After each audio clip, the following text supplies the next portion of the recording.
ফোনের অপর প্রান্তের ব্যক্তিটি কিছুক্ষণ চুপ থেকে বলে উঠল, তেমন কিছু নেই সুইটহার্ট, তবে তুমি তো জানো কিভাবে নিজের আচরণ দ্বারা অন্যের প্রভাবিত করা যায়। তাহলে তুমি হঠাৎ এইরকম প্রশ্ন কেন করছো? আমি আর পারছি না ড্যাড। ও কি আমায় ভালোবাসবে না? অবশ্যই বসবে সুইটি, তুমি বহু বছর অপেক্ষা করছো, এত সহজে হার মেনে নিও না। তবুও তুমি যদি কোনো কারণে প্ল্যান সফল না হয় তাহলে চিন্তা নেই, ওকে যেভাবেই হোক তোমার কাছে আটকে রাখবো, দরকার হলে বন্দি করে রাখবো। তোমার ড্যাডের ওপর বিশ্বাস আছে তো নাকি? তোর একটা শ্বাস ত্যাগ করে বলল, সরি ড্যাড, আমি তোমার কাজটা এখনো শুরু করতে পারলাম না। চিন্তা নেই আম্মু, তুমি আগে তোমার কাজ কমপ্লিট করো, তারপর সেই দিকে ফোকাস করো, কেমন? ওকে এখন রাখি তাহলে। Okay bye. তরু ফোন রেখে দিয়ে একটা স্লিপিং পিল বের করে খেয়ে নেয়, তারপর ঘুমিয়ে যায়। সকাল 8টার দিকে নীলাপ সহ সবাই ব্রেকফাস্ট টেবিলে বসে ব্রেকফাস্ট করছে। তরু একদম রেডি হয়ে সোজা বাইরে বেরিয়ে যেতে নাই, তখনই যারা পেছন থেকে ডেকে ওঠে, আপু না খেয়ে কোথায় যাচ্ছ? অফিসে দেরি হয়ে যাবে ড্যাড। নীলাপ খাচ্ছিল, তরুর কথা শুনে বলে ওঠে, you have enough time, breakfast করে বের হতে পারবেন। নীলাপের কথা শুনে তরুর পা থেমে যায়, কোনো কথা না বলেই ব্রেকফাস্ট করতে বসে পড়ে। সবার ব্রেকফাস্ট করা শেষ হলে যার যার কাজে বেরিয়ে পড়ে। তরু এসে বাড়ির বাইরে দাঁড়ায়। নীলাপ নিজের গাড়িতে উঠে বসলে তরু তার সামনে গিয়ে বলে, আপনার কথা শুনে ব্রেকফাস্ট করতে গিয়ে দেরি হয়ে গেছে, এখন ট্যাক্সিতে করে গেলে টাইম লাগবে। আপনি আমায় লিফট দেবেন? নীলাপ গাড়ির স্টিয়ারিং এর উপর হাত রেখে বলে, আপনার কার রিপেয়ারিং হয়নি এখনো? আসলে আমি কার আনিনি এখানে। আপনার ড্রাইভারকে কল করে আনতে বলুন। নীলাপের কথা শুনে তরু তার দিকে শীতল দৃষ্টি নিক্ষেপ করে। নীলাপ ফুরকুচকে তরুর দিকে তাকায়। মেয়েটা গত রাত থেকে অদ্ভুত বিহেভ করছে। তরু মুখ গম্ভীর করে বলল, আমার কোনো ড্রাইভার নেই, আমি নিজে কার ড্রাইভ করি। তবে আপনি এত কথা না বলে সোজা বলে দিলেই পারতেন যে আমায় নেবেন না। আমার আরো লেট হয়ে গেল। তরু ফিরে আসতে নিলে নীলাপ পেছন থেকে ডেকে বলে, সবসময় বেশি কথা বলেন কেন? আমি কি একবারে বলেছি যে নেব না? আমার গাড়িতে অনেক জায়গা আছে, আর তাছাড়া আমি অত ইগোইস্টিকও নই।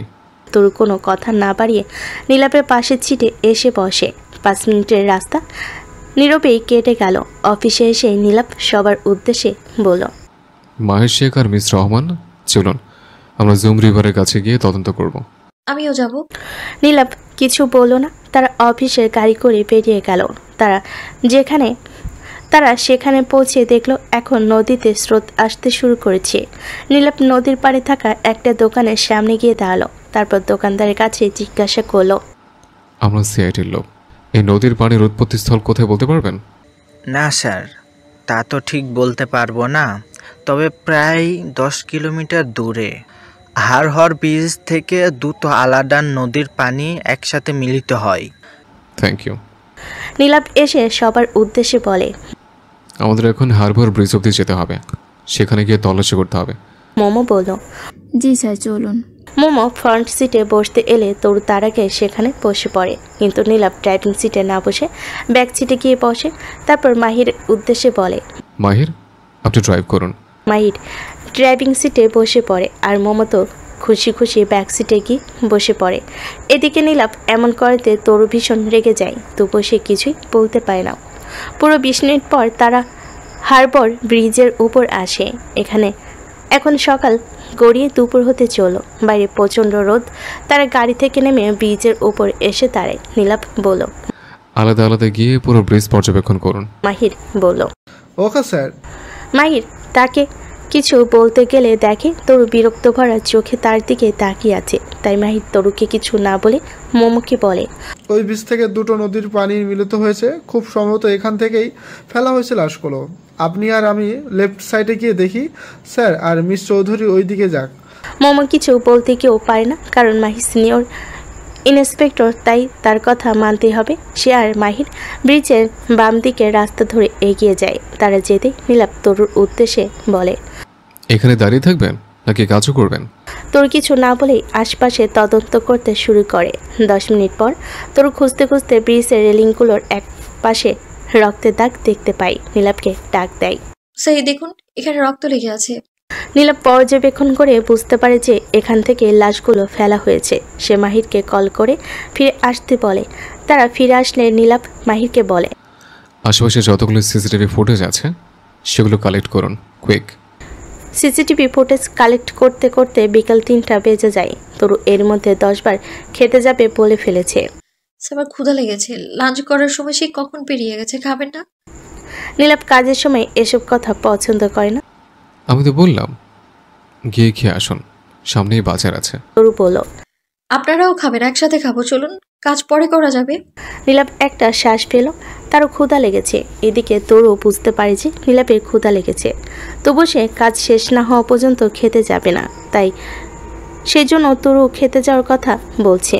তরু জোড়াজড়িতে নীলাপ সবাইকে নিয়ে রেস্টুরেন্টে আসে। সবাই একসাথে খেতে বসেছে, কিন্তু তরু শুধু নীলাপকে কিছুক্ষণ পরপর খাবার বেড়ে দিচ্ছে। নীলাপ খাবে না বললেও জোর করে দিচ্ছে, যা দেখে মাহির আর মোমো হাঁ করে তাকিয়ে আছে। খাওয়া শেষ হলে তার আশেপাশে সমস্ত সিসিটিভি ফুটেজ কালেক্ট করে অফিসে ফিরে আসে। এরই মাঝে সন্ধ্যা নেমে আসে। নীলাপ অফিসে এসে বাকিদের উদ্দেশ্যে বলে, অফিস আওয়ার শেষ হয়েছে, আগামীকাল সিসিটিভি ফুটেজগুলো চেক করতে হবে, কোনো না কোনো ক্লু অবশ্যই পাওয়া যাবে।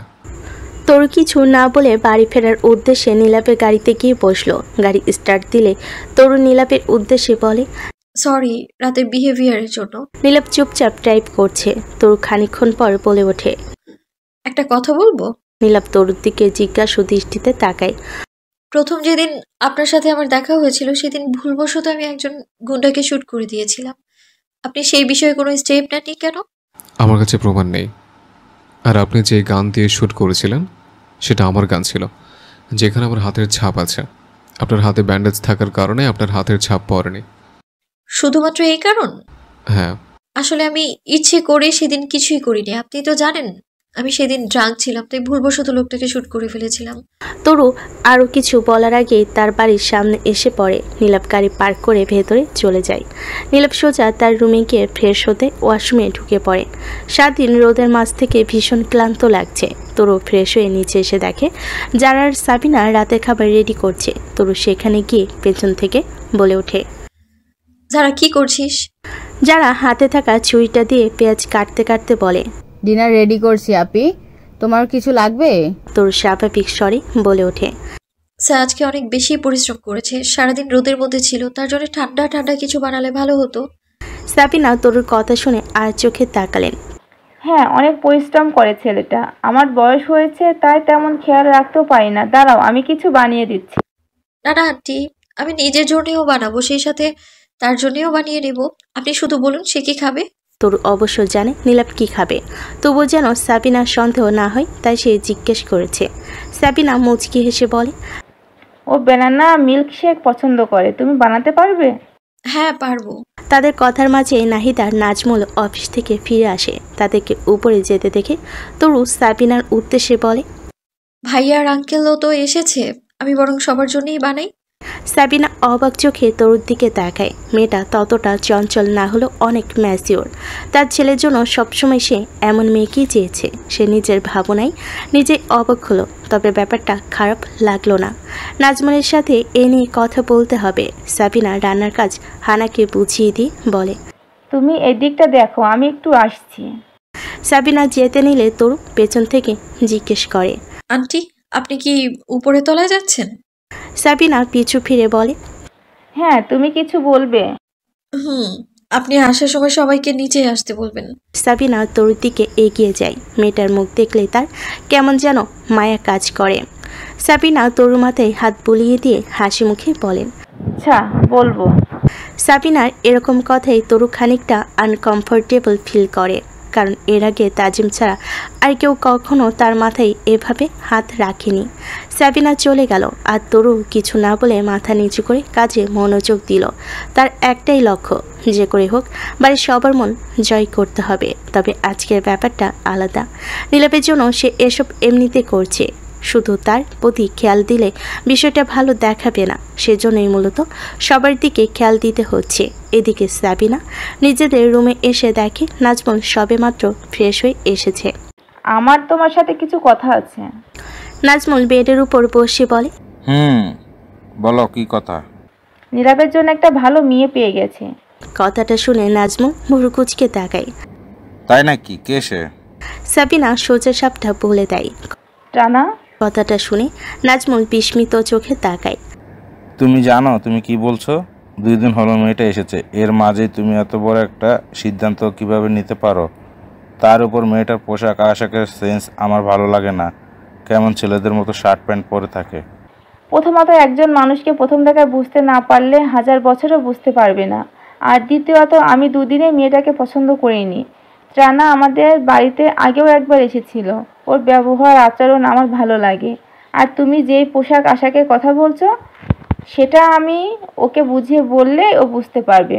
মেয়েটা মা ছাড়া বড় হয়েছে, তার উপর দেশের বাইরে ছিল, তাই ওরকম পোশাক পরে। তাছাড়া আয়ুর মতো অতটা খারাপ পোশাকও তো পরে না।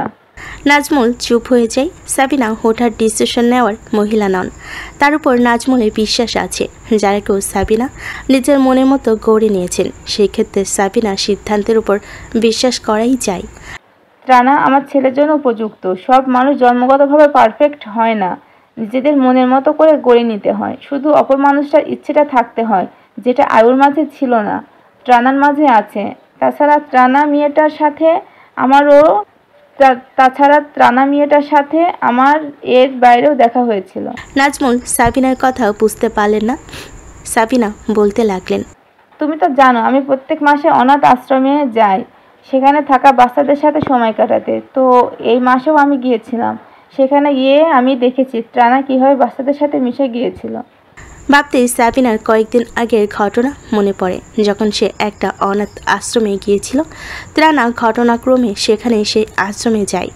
আর্থিক সাহায্যের পাশাপাশি সেখানে থাকা বাচ্চাদের জন্য খাবার, পোশাক আর অনেক খেলনা প্রদান করে। সে দেখেছিল কিভাবে মেয়েটা বাচ্চাদের হাতে চকলেট তুলে দিচ্ছিল।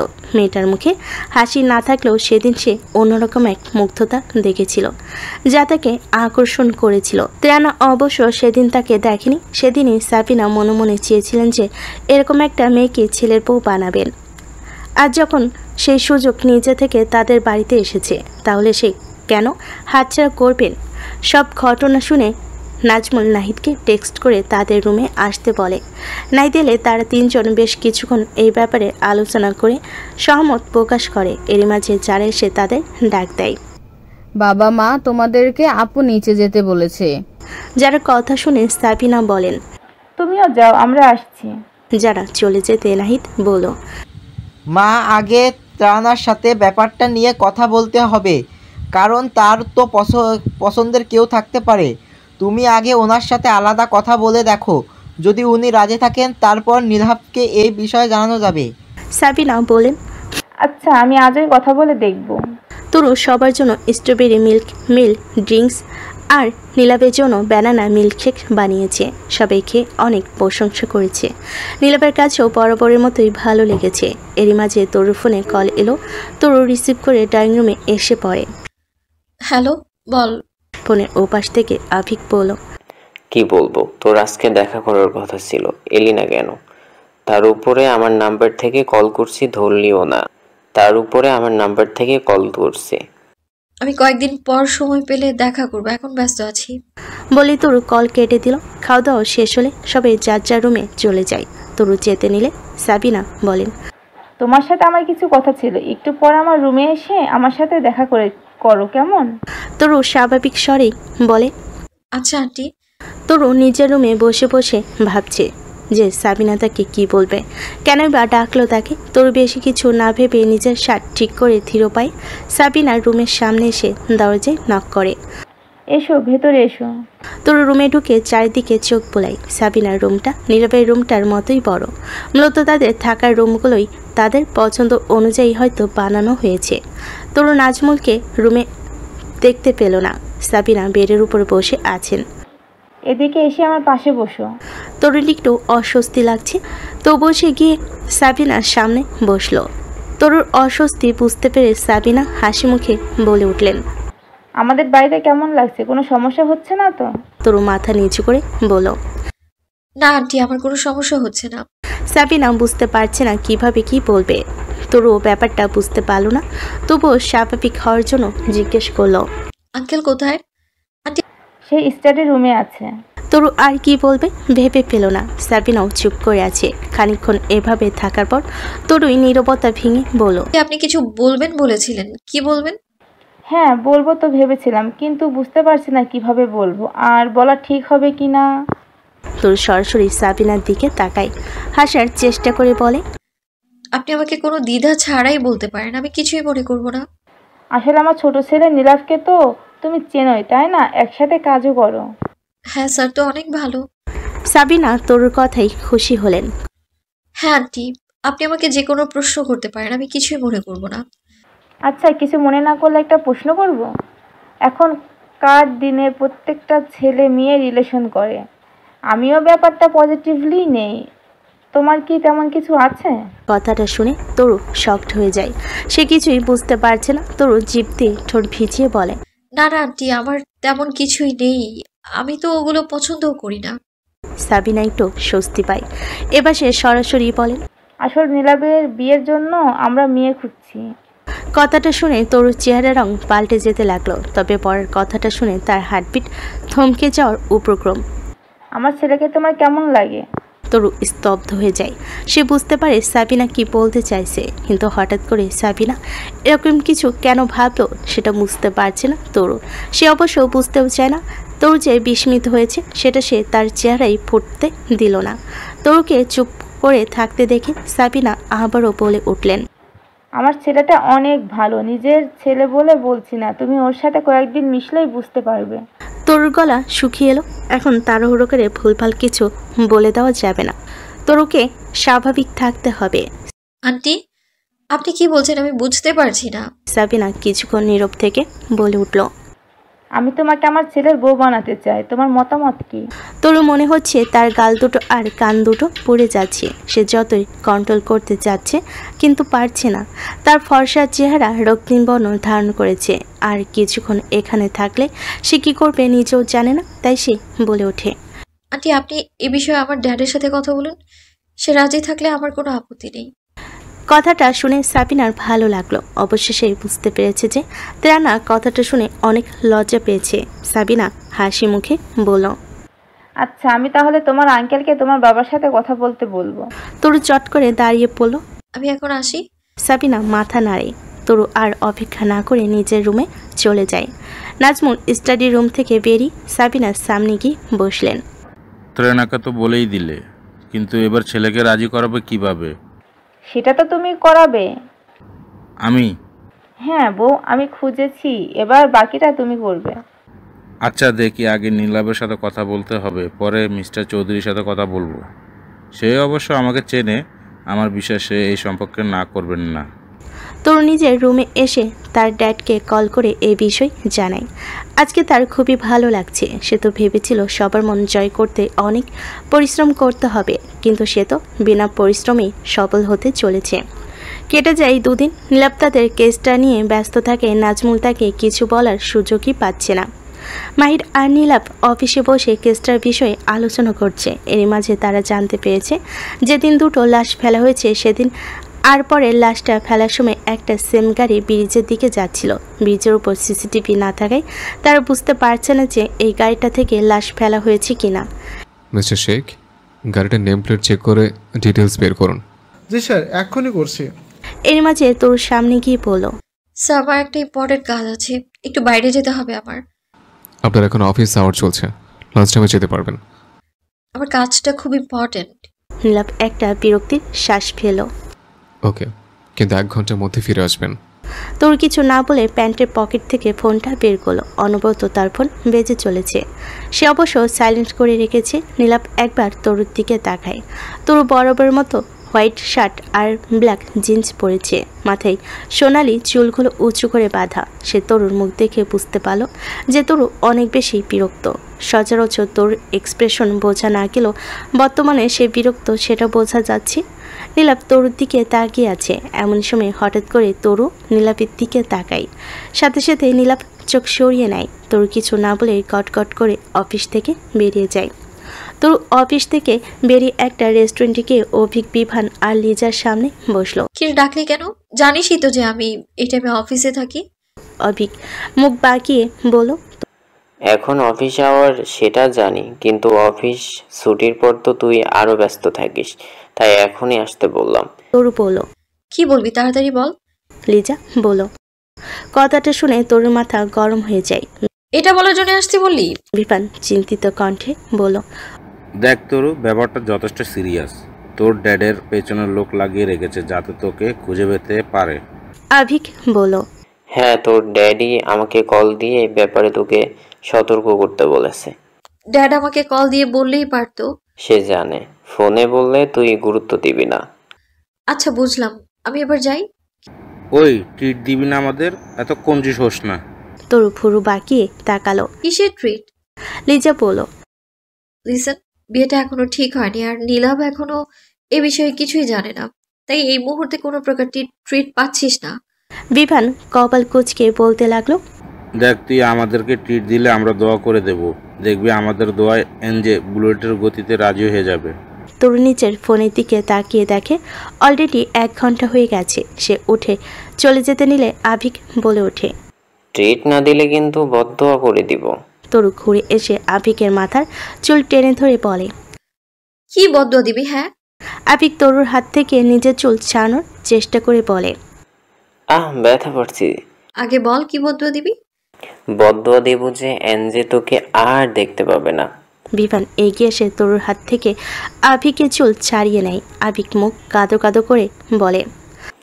একটু তো সম্মান কর, তোর থেকে গুনে গুনে 6 বছরের বড় আমি। বিভান ঠাট্টার স্বরে বলে। ওর থেকে সম্মান আশা করার তো বিলাসিতা। কোন কখনো যে ওর বন্ধু হতে গেছিলাম।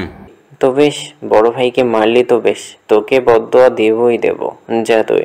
তরু মুখ বাঁকিয়ে ওদের দুজনের দিকে তাকায়। লিজা তো ওদের কাহিনী দেখে মুখ চেপে হাসছে। তরু উপায় না পেয়ে তাদের সবাইকে তাদের পছন্দের খাবার খাই ট্রিট দেয়। ফলস্বরূপ তরুর রেস্টুরেন্ট থেকে বের হতে হতে অনেক দেরি হয়ে যায়। তরু রেস্টুরেন্ট থেকে বেরিয়ে হেঁটে যাচ্ছিল, তখনই পাশে থাকা একটা শপে তার চোখ যায়। শপে থাকা একটা সফট টয় তার অনেক ভালো লেগে যায়। সে শপের ভেতর ঢুকে সফট টয়টা হাতে নেয়। সেটা একটা র্যাবিট সফট টয় ছিল। তার সফট টয়টার দিকে অনেকক্ষণ তরু সফট টয়টার দিকে অনেকক্ষণ তাকিয়ে থাকে। কেন যেন টয়টা দেখতে নীলাপের মতো মনে হচ্ছে। তরু বেশ কিছু না ভেবে টয়টা কিনে নেয়। হঠাৎ করে তরুর কোনো কিছু ভালো লাগছে না। সে একটা ট্যাক্সিতে করে অফিসে ফিরে আসে, কিন্তু অফিসে নীলাপ ছিল না। সে মাহির আর মোমোকেও দেখতে পেল না। তরু গিয়ে নীলাপের অ্যাসিস্ট্যান্ট মিনারকে জিজ্ঞেস করে। নীলাভ স্যার কোথায়? ম্যাম, আপনি কোথায় ছিলেন? স্যার তো কেসটা সলভ করে মিশনে গিয়েছে।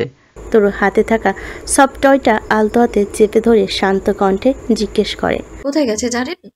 ঠিকভাবে বলতে পারছি না, তবে আপনি চাইলে ডিটেলস বের করে দিতে পারি।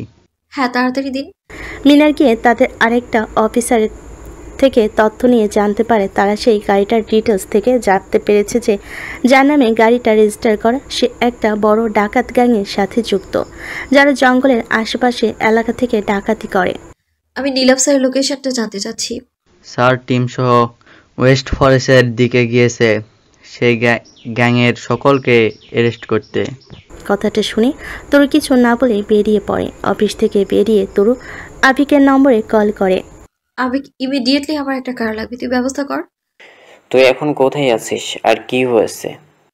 আমি সব পরে বলবো, আমি অফিসে নিচে আছি, তুই তাড়াতাড়ি পাঠিয়ে দে। আচ্ছা, আমিও আসবো। হ্যাঁ। আবিকের বাড়ির কাছাকাছি হয় সে 10 মিনিটের মাথায় গাড়ি নিয়ে এসে পড়ে। তোর তাড়াতাড়ি গাড়িতে উঠে বসে। ওয়েস্ট ফরেস্টের দিকে চল। আবিক ফুরকুচকে তোর দিকে তাকায়। তোর হাতে একটা সফট টয় দেখে সে আরো অবাক হয়ে যায়। এই তুই এসব নিয়ে খেলতে শুরু করলি কবে থেকে? না মানে যখন তোর এসব নিয়ে খেলার সময় ছিল তখন তো খেলতি না। তোর জল শক্ত করে রাগে চোখে আবিকের দিকে তাকায়। ফাও কথা না বলে তাড়াতাড়ি গাড়ি চালা। আবিক চুপ হয়ে যায় আর ফুল স্পিডে গাড়ি চালাতে শুরু করে। এদিকে নীলাপ আর তার টিম ওয়েস্ট ফরেস্টের রাস্তায় প্রবেশ করে। সকাল থেকে অনেক অনুসন্ধান করে তারা এই গাড়ির মালিককে অ্যারেস্ট করতে পেরেছে, আর সেই লোকটাই তাদেরকে এখানে নিয়ে এসেছে। লোকটার নাম হাসান। নীলাপ নিজেদের সাথে বাড়তি পুলিশ ফোর্সও এনেছে। ওয়েস্ট ফরেস্ট হচ্ছে বিশাল এক জঙ্গল। তারা পৌঁছাতে বিকাল 5টা বেজে যায়। আজকে আকাশের অবস্থা বেশি ভালো ছিল না। গত 10 থেকে 12 দিন বৃষ্টি না হলেও আজকে আকাশ জুড়ে মেঘ করেছে, যার দরুন বোঝা যাচ্ছে খুব শীঘ্রই প্রবল বেগে বৃষ্টি নামতে পারে। তার জঙ্গলের এক প্রান্তে এসে আটকা পড়ে। এখান থেকে আর গাড়ি নিয়ে সামনে এগোনো যাবে না। সামনের রাস্তা খুবই সরু। নীলাভ হাসান নামের মধ্যবয়সী যুবকটির দিকে তাকিয়ে রাগী কণ্ঠে বলে, আর কত দূর? আর এখান থেকে 10 মিনিটের পথ। মায়ের পেছনের সিট থেকে বলে ওঠে, স্যার আপনি এর কথা বিশ্বাস করবেন না, এটা নির্ঘাত এর কোনো সাজানো প্ল্যান। আর তাছাড়া আমার তো আসামিকে পেয়ে গেছি। আমি ড্যামও শিওর এই লোকটাই সেই 3 জনকে খুন করেছে। কথাটা শুনে নীলাভ অগ্নি দৃষ্টিতে হাসানের দিকে তাকায়। হাসান ভয়ে ভয়ে নীলাভের দিকে তাকায়। হাসানের চেহারা দেখে বোঝা যাচ্ছে যে নীলাভ তাকে প্রচুর মারধর করেছে। গালের বেশ কিছুটা অংশ ফেটে রক্ত গড়িয়ে পড়ছে। শরীরের অনেক অংশে গাঢ় নীল রঙের ছোপ ছোপ দাগ হয়ে আছে। মূলত তাকে তার বাড়ি থেকে হাতে নাতে ধরার পর নীলাভ আর মাহির অনেক মারধর করেছে। সত্য কথা বের করার জন্য হাসান কান্না জড়িত কণ্ঠে বলে, স্যার বিশ্বাস করুন, আমি খুন করিনি। আমি তো সেই দলের একজন সদস্য মাত্র। ওই 3 জনকে দলের লিডার খুন করেছেন। আমি তো শুধু তার কথা মতো লাশগুলো ফেলে দিতে গিয়েছিলাম। নীলাভ কাট কাট কণ্ঠে বলে, যদি সেখানে কি কিছুই পাওয়া না যায় তাহলে আমাদেরকে হয়রানি করার অপরাধে আমি আপনাকে সাথে সাথে শুট করে দেব। আচ্ছা স্যার। তারা গাড়ি থেকে নেমে হাঁটতে শুরু করে। তাদের সাথে রয়েছে 12 সদস্যর একটা স্পেশাল ট্রেন্ড পুলিশ ফোর্স। তারাও তাদের পিছু পিছু আসছে। জঙ্গলের মধ্যে হাঁটতে মোমের একটু সমস্যা হচ্ছিল, তার জুতো বারবার উল্টে যাচ্ছিল। আমরা কোথায় এলাম কে জানে? কোন কুলগ্নে যে সিআইডি হওয়ার সিদ্ধান্ত নিয়েছিলাম আল্লাহ মালুম। ডাকাতরা আর কোনো জায়গা পায়নি, এই জঙ্গলের মাঝেই থাকতে হলো। মাহির মোমোর কথায় খানিক বিরক্ত হলো। তখন মোমো পড়ে যেতে নাই, কিন্তু মাহির সামনে থাকায় পড়তে পড়তে মোমো পেছন থেকে তার শার্ট টেনে ধরে, যার ফলে মাহিরের শার্টের পেছনের দিকে বেশ খানিকটা অংশ ছিঁড়ে যায়। মাহির তো এবার ভীষণ রেগে যায়। মোমো কাঁদো কাঁদো মুখ করে মাহিরের শার্ট ছেড়ে দেয়। Sorry sir, extremely sorry. আপনারা সরি গুলি মারি, এটা কি করলেন? একটা কাজ তো ঠিক মতো করতে পারেন না, দিলে তো আমার শার্টের 12টা বাজিয়ে। স্যার আমি কি ইচ্ছে করে করেছি বলুন? ইচ্ছে করতে তো হয় নাকি? চোখ যে কপালে তুলে হানলে সেটাই তো এরকম ঘটনার জন্য এনাফ। মোমো মিনমিনিয়ে বলে, এখান থেকে বের হলেই আমি আপনাকে জরিমানা দিয়ে দেবো স্যার, প্লিজ রাগ করবেন না। মাহির বিড়বিড় করে বলে, স্টুপিড গার্ল। তারা সামনে তাকাতে অবাক হয়ে যায়। সামনে কাউকেই দেখতে পায় না। তার এতক্ষণ ঝগড়া করতে করতে অনেক পেছনে পড়ে গেছে। তারা আশেপাশে তাকিয়ে কাউকেই দেখতে পায় না। স্যার আমরা মনে হয় হারিয়ে গেছি। তারা বেশ কিছুক্ষণ হাঁটাহাঁটি করে খোঁজার চেষ্টা করে, কিন্তু তাদের টিমের কাউকেই খুঁজে পায় না। মাহি নীলাভের নম্বরে কল দেওয়ার চেষ্টা করে, কিন্তু এখানে নেটওয়ার্ক ছিল না। আপনার জন্য এসব হচ্ছে। আপনার মতো ইন্সপেক্টর থাকলে কিছুদিনের মধ্যেই সাধারণত লোকেদের বিশ্বাস উঠে যাবে সিআইডির উপর থেকে। মোমো চুপচাপ দাঁড়িয়ে থাকে। তখনই পেছন থেকে কয়েকজন লোক রুমালে কিছু একটা স্প্রে করে সেটাই তাদের মুখ চেপে ধরে। সাথে সাথে তারা অজ্ঞান হয়ে যায়। এদিকে তরু আর মাহির প্রায় কাছাকাছি ওয়েস্ট ফরেস্ট সাবার টাউনের অন্য প্রান্তে হওয়ায় যেতে 5-6 ঘন্টা সময় লাগে। তারা শর্টকাট নিয়ে 4 ঘন্টায় এসে পৌঁছেছে। এরই মাঝে তরু আভিককে সব বুঝিয়ে বলেছে যে নীলাভ জুম রিভারের কেসটা সলভ করতে এখানে এসেছে। তরু ডিরেকশন দিচ্ছিল আর আভিক সেটা ফলো করছিল।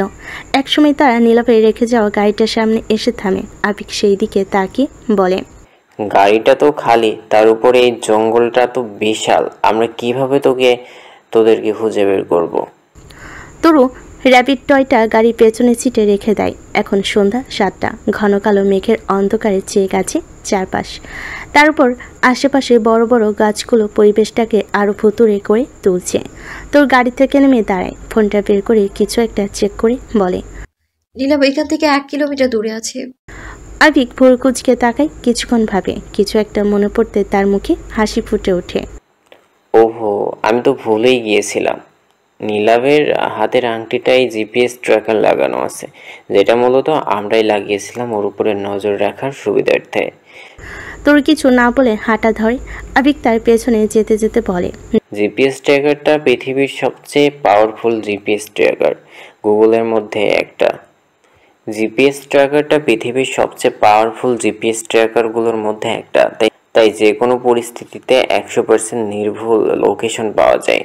দেখছিস, কয়েকদিন নীলাভের ফলো না করায় আমি প্রায় ভুলেই গিয়েছিলাম। ঝিরিঝিরি বৃষ্টি পড়ছে, আকাশে মেঘের সংঘর্ষে কিছুক্ষণ পরপর বিকট শব্দ হচ্ছে। নীলাভ ডাকাত দলে লিডারের সামনে দাঁড়িয়ে আছে। তারা বর্তমানে যে জায়গায় দাঁড়িয়ে আছে সেটা একটা উঠোনের মতো, চারিদিকে টিনশেডের কয়েকটা বাড়িঘর, যেগুলো মূলত ডাকাত দলের সদস্যদের আস্তানা। ডাকাত দলের লিডার নীলাভের দিকে এগিয়ে যায়। নীলাভের সামনে দাঁড়িয়ে শয়তানি হাসি দেয়, তারপর হাসানের দিকে তাকিয়ে বলে,